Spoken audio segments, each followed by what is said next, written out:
The dust has barely even settled after the release of the Pixel 6 and 6 Pro, but we know a fair amount about the brand new devices, the Pixel 7 and the Pixel 7 Pro already. So here's the upcoming device duo fully explained. Thanks for watching 9 to 5 Google here on YouTube. Remember to thumbs up, hit subscribe and then tap the bell icon to be among the first to watch our upcoming videos. There's no denying we're still more than a few months away from the release of the Pixel 7 and the 7 Pro, with the Pixel 6a actually expected way before this duo and those obviously that late 2022 release. Just a quick recap though on the Pixel 6a, because it does pertain to this 2022 lineup. That's going to adopt a larger form factor this year with a similar chassis to that of the Pixel 6. It'll use the Tensor chip, likely have an in-display fingerprint scanner. It'll have the same wide and ultra-wide setup as seen on the Pixel 5, Pixel 4a 5G and the Pixel 5a. So that means 12.2 megapixel IMX363, 12 megapixel IMX386 ultra-wide, and a centrally placed display notch rather than the upper right style that has been used previously to hide an 8 megapixel IMX355 front-facing selfie shooter. So that's the Pixel 6a. That's going to be the entry-level model in the 2022 lineup. Later this year though, we're going to see the Pixel 7 and the 7 Pro, which is probably going to become as no surprise to any of you out there watching. And at least at first glance, these are going to iterate slightly with some improvements and boosts. Google seems intent on keeping things familiar here.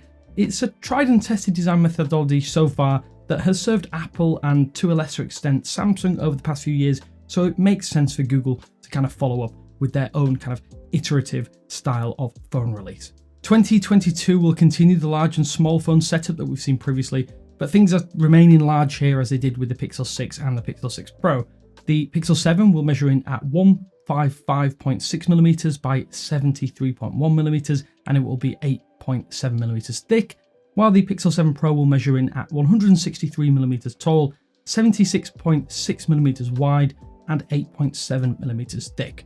In the case of the Pixel 7, this is actually slightly bigger than the Pixel 6, while the Pixel 7 Pro is set to be a little bit wider but shorter compared to the Pixel 6 Pro. When you factor in the Pixel 6a, that's set to be actually slightly just a few millimeters smaller than the Pixel 7 at 152.2mm tall, 71.8mm wide, and 8.7mm thick. And this just means that this is going to be a big lineup yet again, with a number of little tweaks to note. Let's start with the Pixel 7, as this is where we'll see some very minor changes, at least at first glance. Leaked CAD renders of this entry-level model showcase a few minor changes, with the popular matte black side rails looking like they're going to be dropped in favour of polished metal side rails this time around.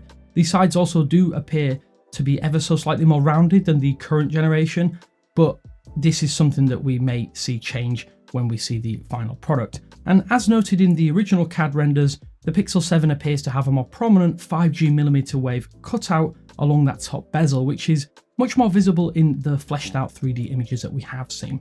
We'll talk a little bit about the camera bar in a little bit, but it seems as though this will shift down the back of the chassis slightly here too, to be more in line with the Pixel 7 Pro's camera setup.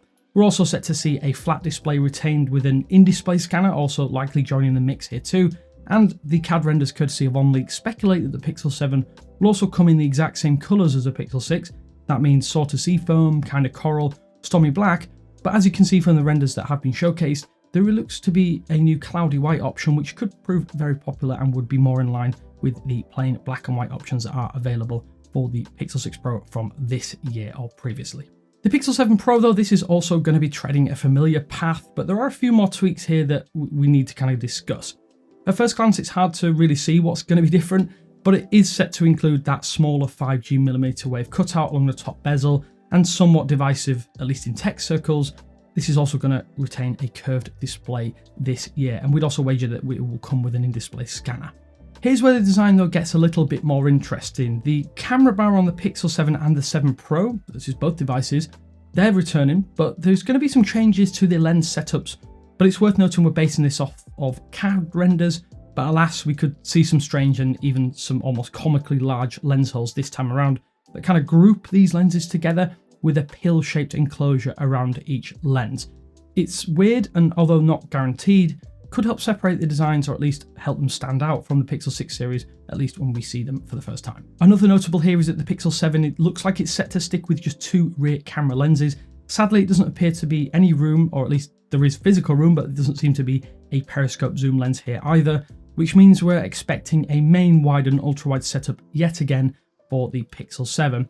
The 7 Pro meanwhile has larger camera cutouts this time around in these renders, but it's highly likely we're going to see a main wide, ultra wide and a periscope zoom lens setup, which has helped Google kind of propel the Pixel 6 Pro into the top end of the smartphone camera chart yet again. After moving to a 50 megapixel rated Samsung ISOCELL GN1 last year, we've seen a pretty notable jump in quality. Hopefully, if Google is planning another megapixel jump, we're yet to hear about it as it is. That said, we hope some fine tuning to the current quality of the sensors will result in a few more years of kind of bleeding out the most from this particular setup via software, and that isn't going to be out of the realm of possibility given Google's computational photography focus. Our take is that we're unlikely to see anything less than at least a 50 megapixel main sensor on the Pixel 7 and 7 Pro. There's almost no doubt that Android 13 as well will be coming pre-installed on both of these devices here too. What about the other specifications of these devices? Well, luckily we know a little bit here too. And it is absolutely no shock to anybody out there watching that we're going to see the 2nd generation Tensor chip powering the Duo this year, as the Android 13 developer preview phase has revealed that information to us. However, we have no idea of the power or capabilities of the GS201 sensor, which is codenamed Cloud Ripper. The current 1st generation Tensor chip has started very well. It's maybe not quite the best of Qualcomm, or at least it can't compete with the best of Qualcomm yet, but it is a solid performer and has a few AI tricks up its sleeve to boot. To put it mildly, it was absolutely, or is absolutely no slouch, and it's a worthy first chip to launch alongside the Pixel 6, and it really genuinely has not disappointed so far. If we do see major performance gains, that will be excellent, but it's far too early for us to speculate about just what we could expect, at least at this stage when we're talking about chipset power capabilities. We do know that it will include an unreleased Samsung G5300B modem, for which no details are yet known as it is unreleased. Improved data connectivity would be a nice bonus, especially given some of the online complaints from current Pixel 6 and 6 Pro owners with regard to internet and Wi-Fi connectivity. Now let's get a little bit murky with regards to pricing, because we still think it's potentially too early to say. One could easily speculate that we'll see pricing similar to the Pixel 6 and 6 Pro, and that would be pretty fair. That said, we're going to be a party pooper here and say that we just do not know, and it wouldn't be fair to try and guess and then leave people or you out there upset or disappointed if pricing that we potentially speculate is incorrect. I'll be cheeky though and ask you, what do you think of the prices, or at least what prices Google will put the Pixel 7 and 7 Pro at? Give me regional variations if you have them.